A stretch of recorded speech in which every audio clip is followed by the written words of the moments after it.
Hello, welcome to Central Park. My name is Brendan. We're so excited that you're joining us today for Behind the Park, Conserving Central Park Statues and Monuments. This is the first of a six-part series, and each program will explore a different facet of the Central Park Conservancy's work, featuring the people who do that work. And through these programs, you're going to have the opportunity to learn about the ins and outs of park management, restoration, design. We're going to be together for about 45 minutes or so. The bulk of the presentation will be a Q&A with Matt Riley, Manager of Conservation, but I have a few quick things that I wanted to share first. So first off, a little bit of housekeeping. You're welcome to use the chat feature on Zoom if you'd like to leave a comment. If you do, make sure you select all panelists and attendees so that your comments can be seen by everyone. And you can also use the Q&A feature if you'd like to ask any questions. And I have two colleagues who are on the back end. They're going to answer any general questions. But if you have questions specifically for Matt about his work, about conservation, about restoration, please do put those in the Q&A. And then we'll save time at the end of the presentation to grab some of those from you. All right. So the Central Park Conservancy, who are we? Well, I'm sure you know that the Central Park Conservancy is the nonprofit who's tasked with restoration, preservation, and the ongoing care of Central Park. Formed in 1980, the Central Park Conservancy has been working tirelessly for 40 years to bring the park back after years of decline and mismanagement. Now, Central Park, it's a masterpiece of landscape design and has a rich history. It is also a vital part of New York City's ecosystem. It is the city's backyard. It is the city's lungs, and it's also one of the crown jewels of New York City. And so saying that the Central Park Conservancy cares for Central Park is a true statement, but it doesn't even begin to describe the depth and complexity of our work. We are over 300 people. We're dedicated individuals who are supported by a team of roughly 3,500 volunteers.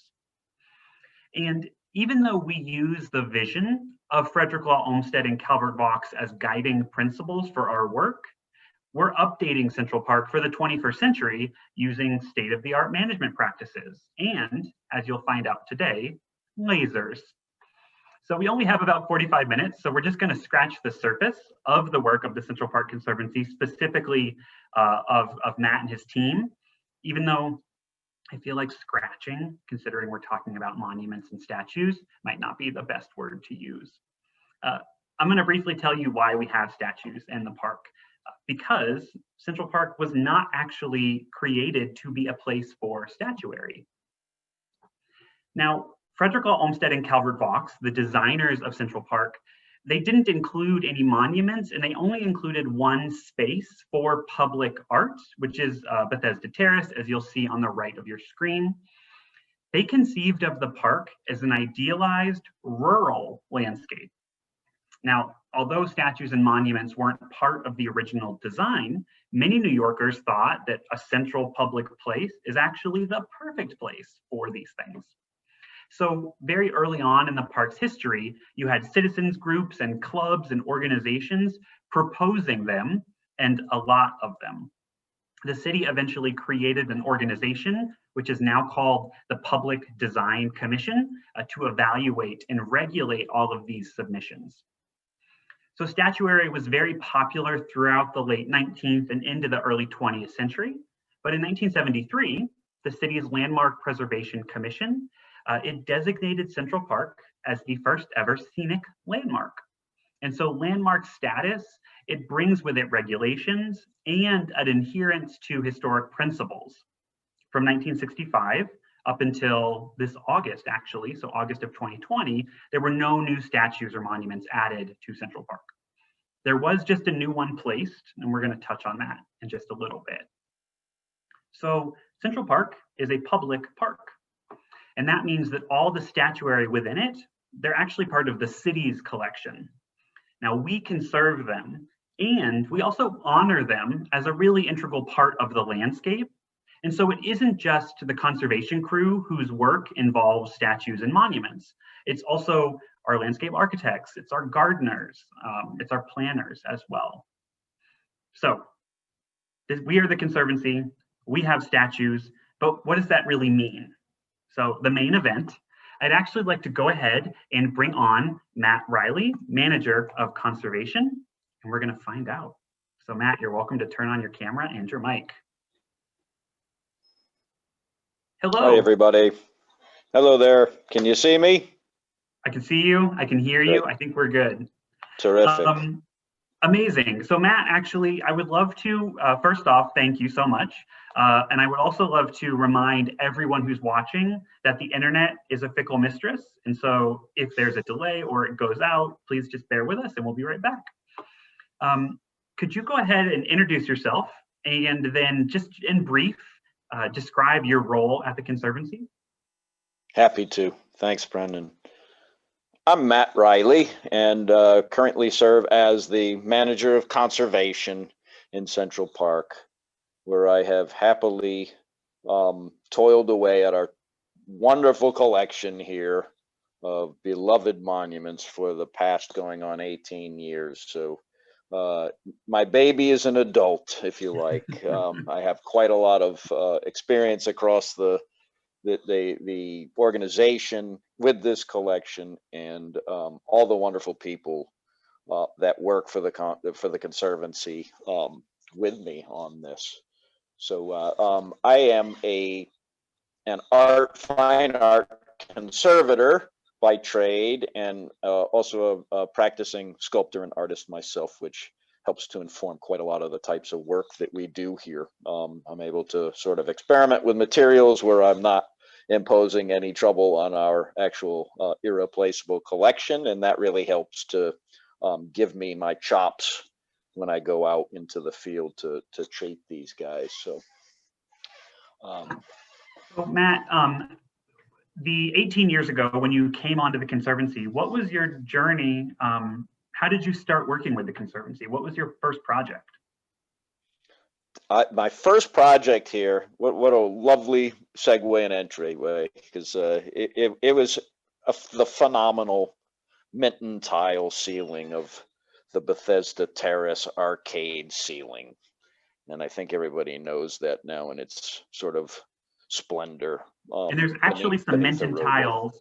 There's some Minton tiles in that fountain on the right side of your screen. So if everyone looks at the top of that fountain basin, you'll see miniature versions of what Matt is talking about. And I think probably everyone does know the spectacular ceiling underneath the roadway there at 72nd Street. And if you don't, hurry on over. I mean, it's a jewel box. I don't know how else to describe it. It's an amazing, beautiful architectural installation from the 1860s, brought to us here by Jacob Ray Mould. You may recognize that name, who is a designer of some of the most incredible decorative features in the U.S. So Matt, as Manager of Conservation, what does your day-to-day look like? I can give you an example of what today looked like in absolute detail. I actually arrived and we had, I arrived to work on my bicycle, because that's how we do these days.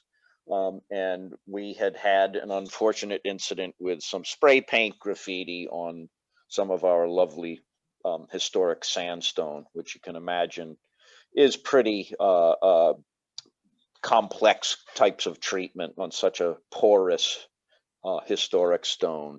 So I spent a couple of hours today with some of our operation crew, Darren Rogers in particular, and we were able to treat that and certainly improve the look, and we'll have to follow up with that. But that's, I gotta say, that's one of the most amazing and important parts of being here as a conservator, as a CPC employee, that I can follow up on my work. Just imagine, you know, if you had the situation where you had to bring in a contractor, you're gonna fulfill that contract, and then that person or that professional is going to be gone. But in our situation, in our model here with the Conservancy, I get to follow up with my work and to sort of really assess it and have a deep understanding of what's going on from season to season with that. That's an irreplaceable kind of relationship to the collection. That actually brings me to another question, Matt. So I know that the Conservancy does annual conservation work on pretty much each. Actually, do you know the number of statues and monuments that we have in the park? I suppose it's how you classify statues and monuments and who you ask. How do you classify statues and monuments? It sort of depends on who you ask. It really is kind of strange.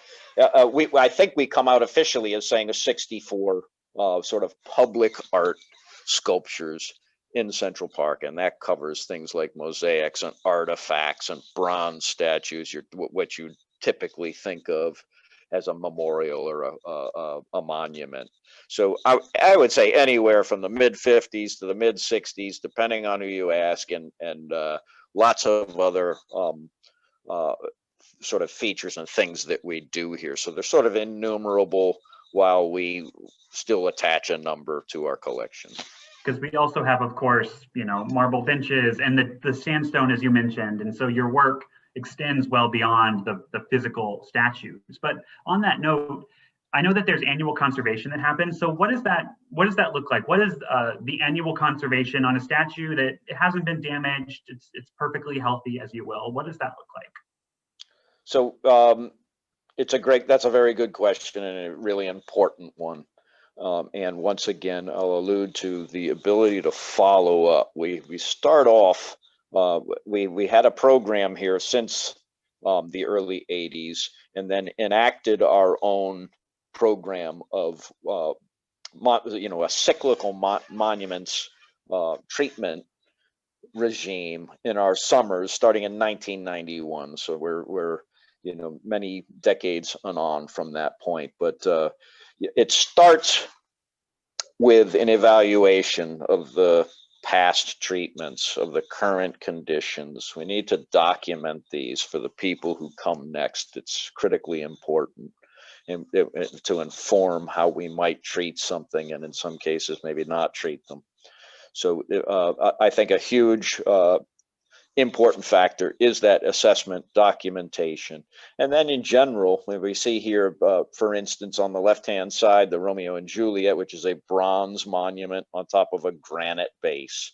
That's sort of a typical monument we might see, and that would require some coating maintenance, some protective coating maintenance, be it a wax or a lacquer. And we would go out ultimately and do our assessment, do our documentation, and then use a pressure washer to use to remove the dirt, and special conservation grade materials such as soaps and waxes to clean, and then assess, and then apply these protective films to the bronze, which actually will create a sort of a beautiful luster as well. So there's an aesthetic to it as well.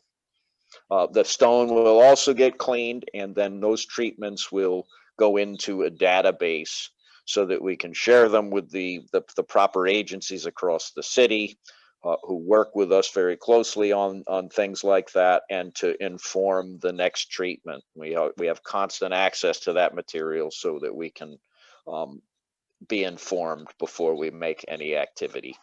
Mm-hmm. Matt, on a technical, not statue moment, do you have a book or something that you can prop your phone up so you don't have to hold it? Oh, is my thumb in the way? I bet you. Sorry, I couldn't see myself. I hope that's all right. That's perfect. Okay. Absolutely. Great. And so I have one more question, because you mentioned some of the stuff that we do on a regular basis. And we're going to talk about some of the projects that were irregular, that were humongous, some of them 69 feet tall. But what are some of the basic tools that are in your arsenal to use as you're going through your day-to-day work? We use, in order to do our cleanings, we have several different types of pieces of equipment that we might use, ranging from pressure washer, perhaps one that allows us to use heated water, hot water. Everything works better when it's hot. You're going to get more cleaning action, for instance. And we have here in our toolkit different types of minimally, what are termed sort of troublingly blasters. I don't think that's a really good term for what it is we do, because we absolutely are loathed to lose any sort of information or material on these monuments, but that's what they're called. Like a dry ice blaster, for instance, is one way where we can do cleaning and coatings removal, for instance. We also have employed, as you alluded to, lasers, which is an amazing new technological leap for the work that we do on bronze monuments and stone cleaning, etc. Those had typically been used in the medical field, for instance, or the military, but now are, produced specifically for the purposes of art conservation. So it's a pretty exciting time to be doing this type of work and being able to use the most optimal means in which to do it. And that just talks about the cleaning side and the coating removal side. Then we talk about reestablishing protective coatings, which, as I alluded to, can be anything from just a basic wax or mineral oil right up to high performance coatings. So Matt, someone actually just asked a question that I wanted to grab now before we move on. They said, you mentioned depending on how you define statue or monument, the number changes. So what does that mean? Is it simply that sometimes we associate statue as an object that is of a human that's bronze, or can you just elaborate briefly on what it means that the definition changes the number? I guess it doesn't strictly in that sense. It's more about subjectivity rather than the object, if you like. It's just a nomenclature.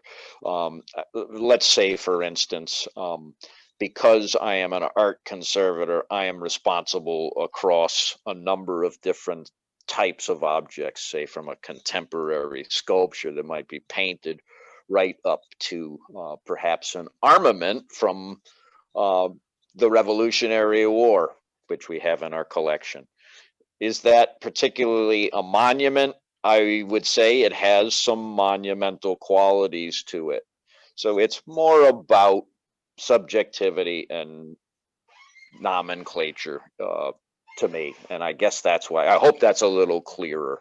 It totally is, because yeah. I've heard the exact same thing from lots of people. And I think it, when you think about it, they pulled a cannon out of the river from the Revolutionary War and it's in the park. So it's not as if it was crafted necessarily to be a piece of art in a park. And we'll talk about that cannon in a bit. But I want to move from kind of the general annual conservation projects like you just talked about with Romeo and Juliet to a humongous project that you worked on that is very big. So I want to start with the obelisk. And for those of you who might be unfamiliar, this is also known as Cleopatra's Needle.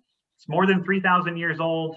It's about 69 feet high. It weighs a mere 220 tons, and it spent centuries standing up and then centuries lying on its side in the sand in Egypt, and then centuries standing back up. And it came to Central Park in 1881. So clearly, this is an incredible structure. It is an antiquity from a past age, layered in hieroglyphics. Can you tell us a little bit about what the problems were? Actually, first off, what year we restored it, and second, what some of the issues that we faced were? Sure. It is enormously complex work, and just a phenomenal thing in and of itself, object. It's one piece of stone hewn from a quarry in Aswan, Egypt. You alluded to something that is important in the conservation history of this piece, is that it had been knocked over in antiquity, and that actually ended up through a lot of scientific analysis, study, and testing to be an important factor with some of the factors of deterioration that it later was subject to. The Nile does feed to the ocean and has some tidal action, and we have to presume that this monument uptook salts, which migrated through the grain structure of the granite, which is a very resilient material in and of itself. But this manifested out, 1,500 years later when it arrived in New York City and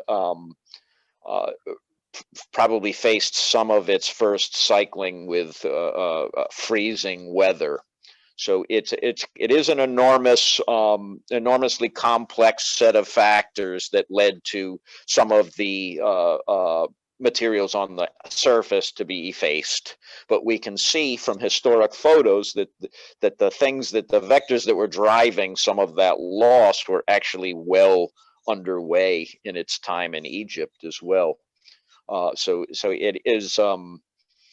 I think that there is a somewhat of a misconception with this piece that it started to fall apart when it came to New York, and that's not, I would say, truly accurate assessment of the conditions. So obviously, going back to that, some of the conditions were a friable surface, and also it got dirty here, right? Back in the industrial, when New York City was much more industrialized, the air was dirtier, and so also we've had the Clean Air Act and cleaned up our act with automobiles, which produced all this fly ash and hydrocarbons, which ultimately created sort of a dour look that you see here on the left. And working with some of the top professionals in the world and with the Met, we decided that it was the optimal treatment for this would be to actually clean it. It's not always the case with works of art. Sometimes we have a value for the patina of age, and interestingly, although it's hard to see it in either of these photographs or if you're on site, we did preserve swatches of that dirty surface for posterity and also possible future study. So we honored both sides of the argument, and ultimately I gotta think that most everybody is going to agree that it's more spectacular and readable, legible in its present form on the right hand side. And if I may, Brendan, I'll just launch into what we did in order to clean that. Real quick, Matt, before you sure. do that, because I'll move to the next slide. What's up with the top? Why are there two different types of stone up there? It isn't actually. When this monument had some losses back in 1885, some of the top professionals at that time, and they were actually really extraordinary professionals and individuals, they used a wax in order to consolidate those friable surfaces we talked about to give it some stability. Now, the problem with a wax is it can draw soiling, especially if the air is dirty. And there used to be a cap on top. And this was in antiquity, it would have been an actual layer of electrum or gold. Electrum is a combination of silver and gold, because of the signification of the piece, the top being the throne of the sun. So this would have a reflective quality from many miles away. You can imagine just how spectacular that would have looked. So when that piece was brought here, it actually had a cap installed on it in bronze, and that actually was in place when the wax was applied. So ultimately, the wax was never applied to the stone there, and it is untreated in that way. So this wax generally will saturate a surface and tends to darken it just because of the way that it reflects light. This isn't a harmful thing at all in any way. That's incredible. Thank you. And now you all know why the top is different. You can tell your friends. But I want to go ahead and move towards some of the restoration. And Matt, I know that you could give a 6-week lecture on the obelisk, and but we don't have time.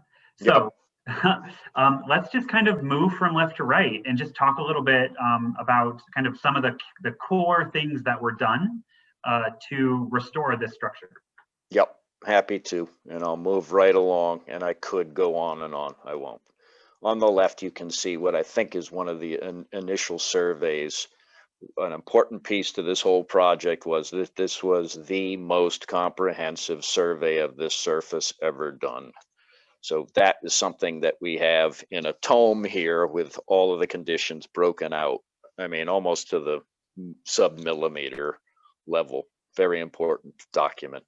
You can see in the middle that we needed to have a scaffold put in place in order to allow for the laser cleaning of the surfaces and also the consolidation of areas that were deemed kind of friable and needed to be fortified structurally with different types of adhesives and so forth.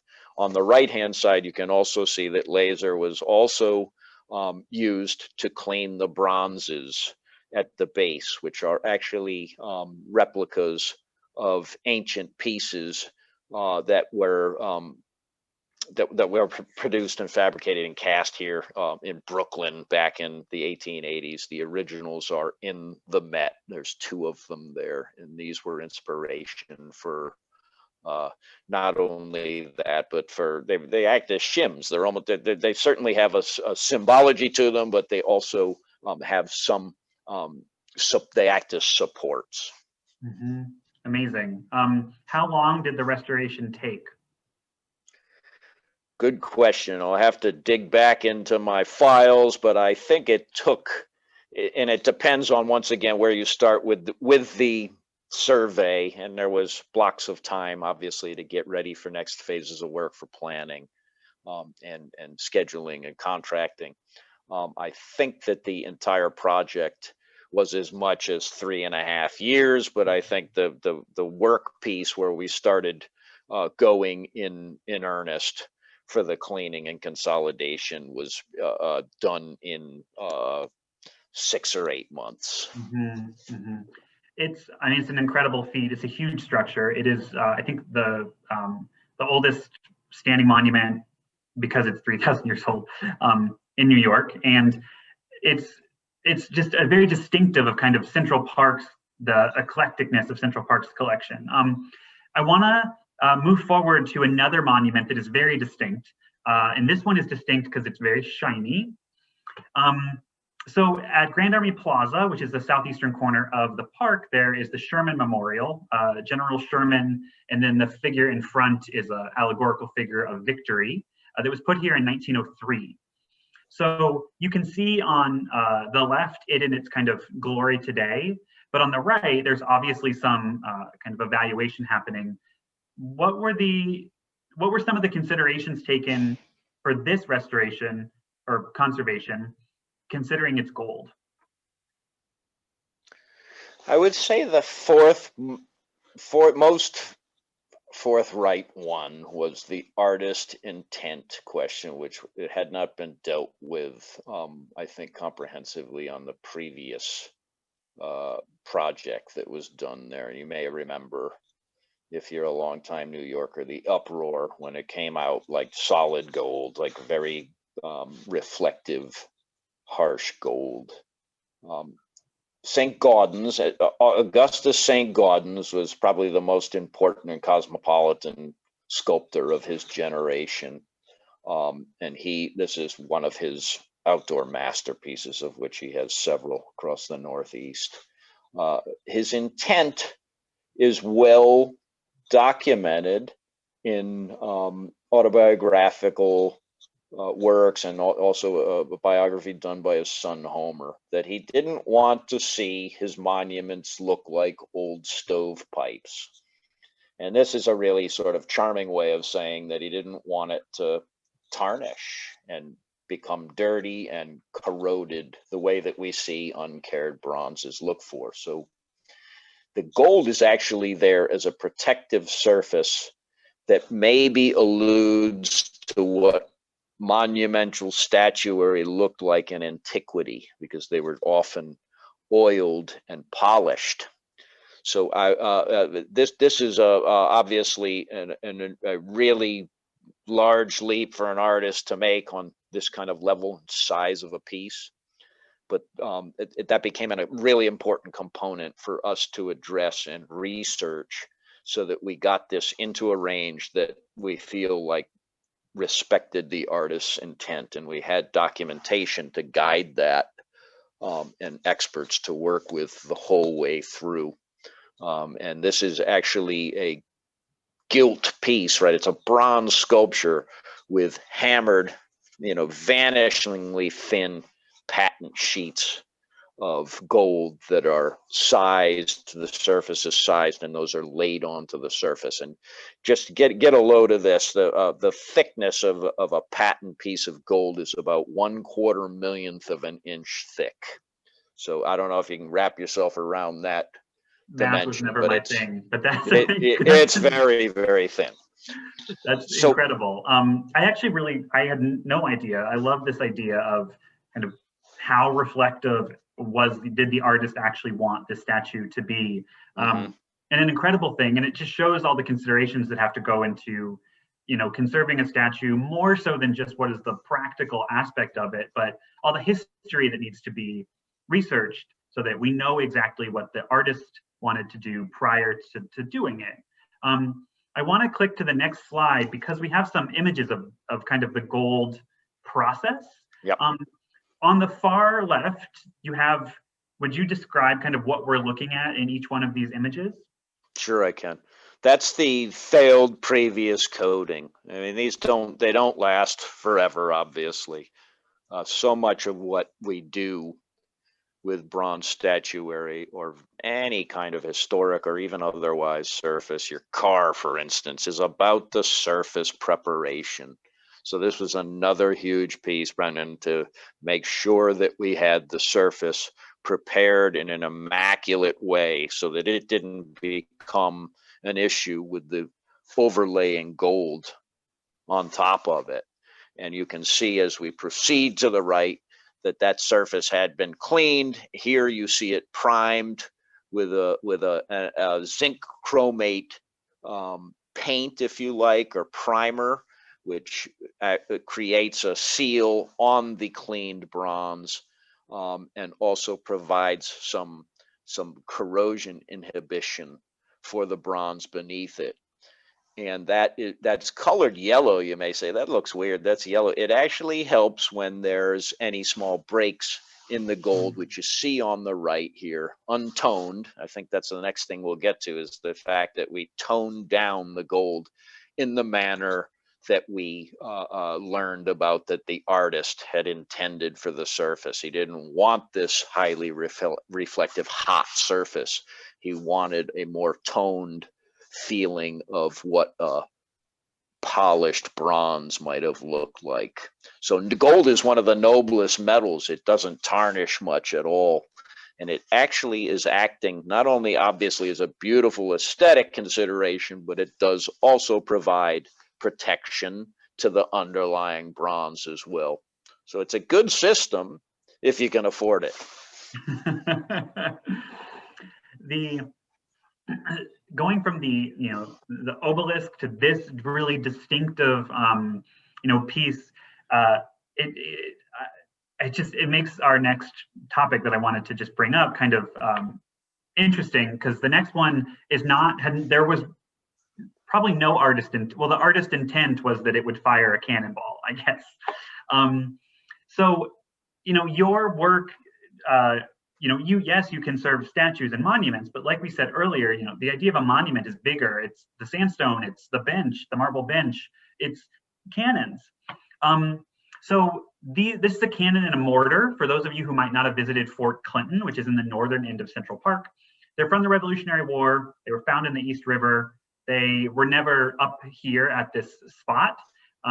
but the park had them in storage, and then they were installed in 2014. But would you just tell us briefly kind of the story of restoring this cannon and mortar? I'd be delighted. This is an amazing, this is a really terrific project. These are British guns. They were on a ship of the line, a frigate, nearing the end of the hostilities in the Revolutionary War. And that this ship, the HMS Hussar, went up the East River to deliver goods and purportedly gold to the islands in Long Island Sound. And when it got to Hellgate, it hit a place called Pot Rock, and it sunk.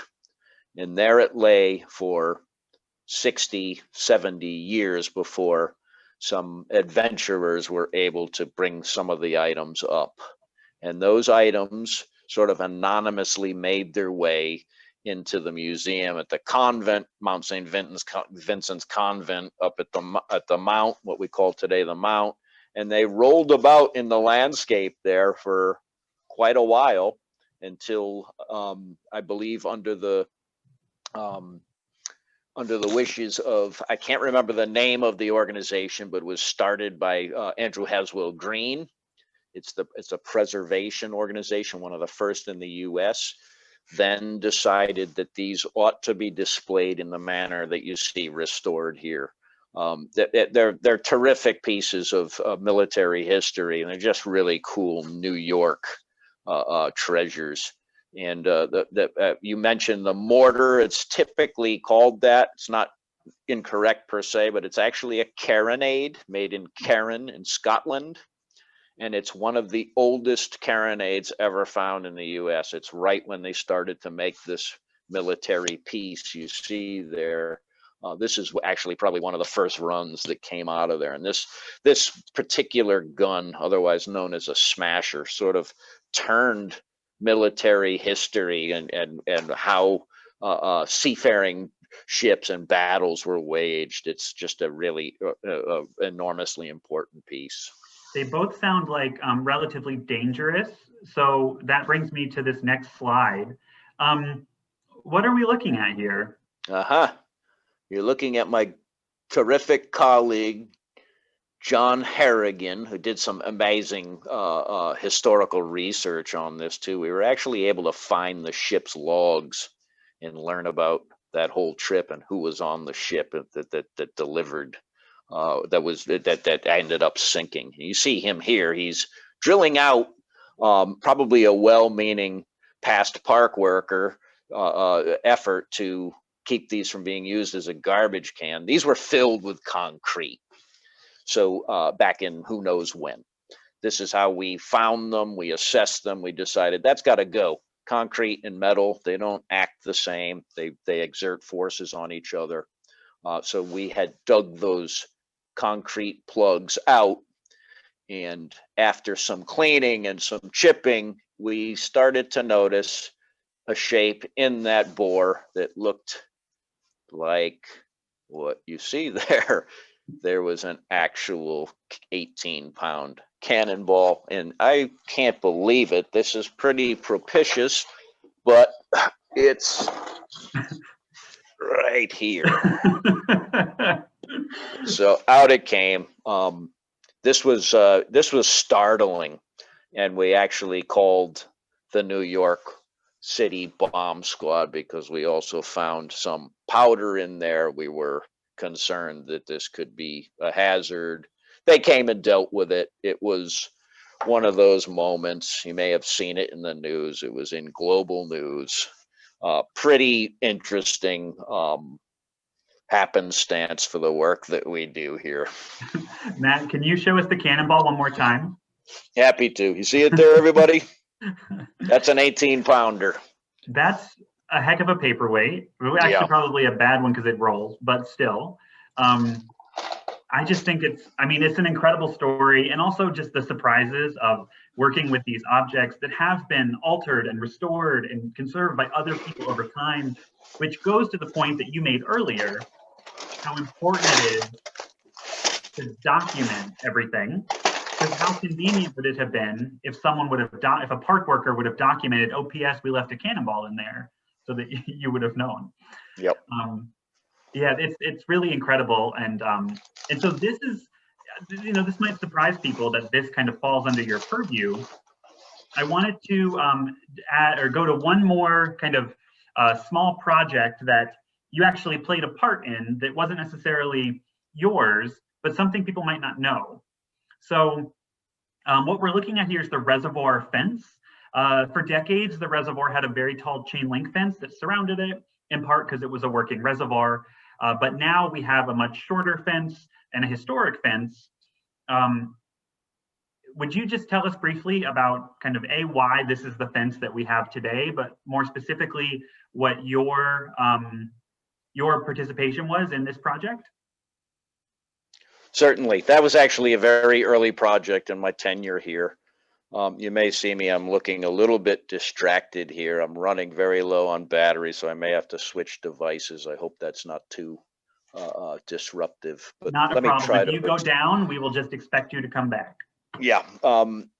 What you see there on the left is like a really 70s look to New York City, and it's sort of an obstructive, ugly fence that had been put up there, obviously for security and safety reasons.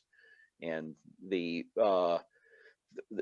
reservoir, when it had been built and installed, if you like, in Central Park, had a beautiful decorative sort of Victorian era fence put around it, which was at some point probably falling apart and had been pulled out, and then obviously replaced with the less than optimal version on your left.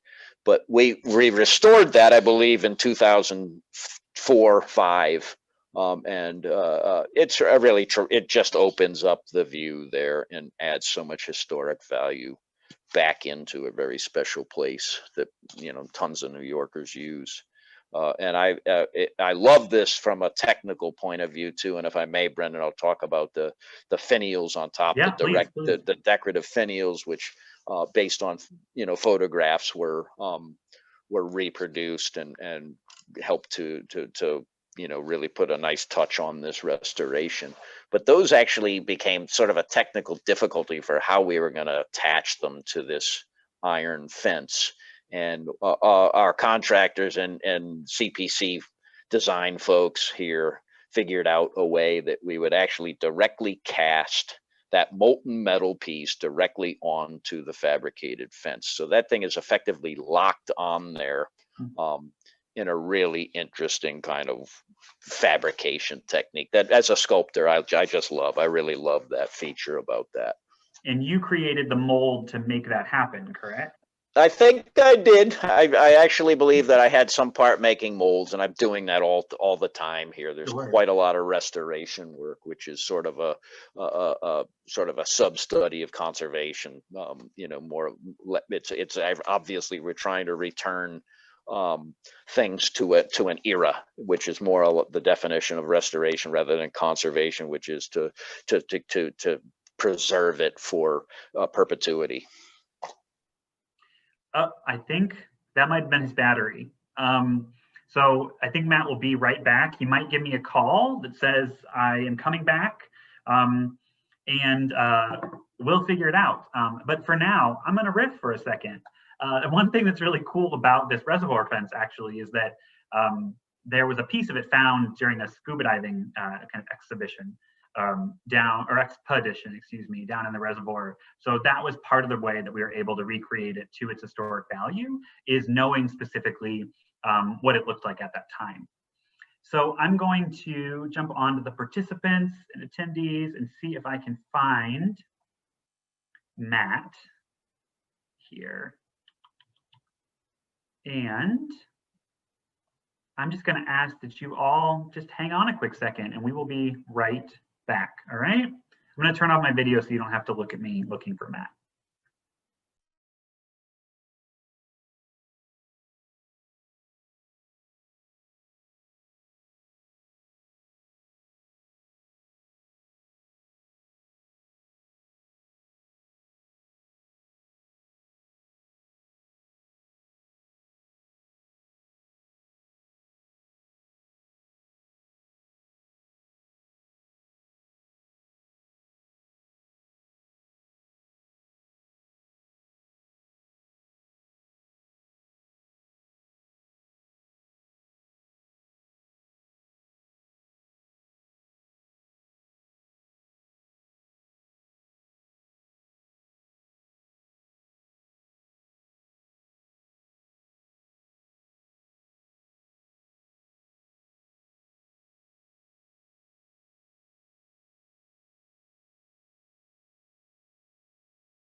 All right, so it looks like Matt is still trying to make his way back on.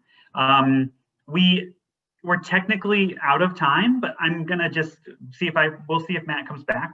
I do want to go ahead and I'll just finish up the presentation as it is, and I want to thank you all so much for A, being here, and B, just your support. The only other thing we were going to chat about actually is the new statue that just made its way into the park. So as I mentioned very early on, in 1965, oops.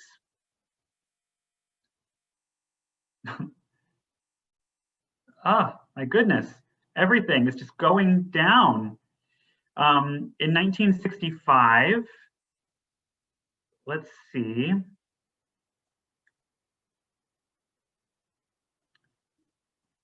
We can choose to believe that it's any number of things. Let's see.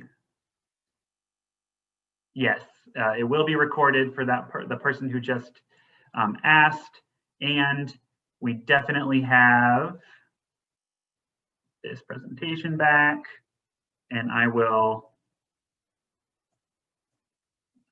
reshare my screen, and then we will, let's see, wrap up. Okay. I think my PowerPoint decided that this was the moment that it was going to update. Let's see, all right. So the last thing we are going to talk about is just the new monument that came in. And so, as I mentioned, we haven't had a monument since 1965.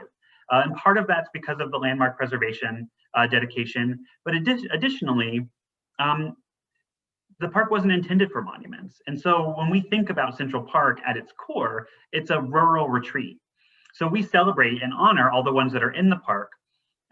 But it is a huge discussion to think about adding a new monument to a national landmark. And the city made a decision that it was of vital importance to put a monument in that featured real historical women. So you have Sojourner Truth, Susan B. Anthony, and Elizabeth Cady Stanton. It was dedicated in October, and it's on the mall. And the reason that it's on the mall is because the mall is a formal place, and that was dictated the place that statues of famous people should go historically. And there's a gentleman named Fitzgreen Halleck who sat on the mall, and he was asymmetrical because there was no one for him to look at. And so definitely that was the reason that it was chosen by the city in conjunction with input from the Conservancy. And this now will go into the collection that Matt has and that Matt oversees. This will get polished. This will get checked in annually. And it's just really interesting to think about all the stuff that Matt just told us about will now go toward this one as well. And so because it looks like we can't seem to get Matt back on, here's what I'm going to do is I'm going to take the questions that you're asking, and we'll send you a follow-up email with the answers to these questions. And I also then want to just go ahead and thank you for joining us today on Behind the Park. As you know, the Central Park Conservancy is the nonprofit. We're a public-private partnership, and that means we can't do our work without you. And so just by joining the program, you're helping spread the word of all the work that we do. And so for that, we really thank you. If you enjoyed the program, please consider becoming a member. Join us on a weekly walk or on a virtual tour. And we'd love to see you again for the next installment of this program. Again, this is the first in a 6-part series. And so recreating Central Park's rustic architecture will be on November 18th with Sam Vargas, who's the Assistant Manager of Preservation. I promise you, you will never look at a rustic wooden bench in the exact same way. Sorry for the technical difficulties. I'm glad we got to 46 minutes, which was promised. And thank you so much for being here from the Central Park Conservancy. Stay safe and be well.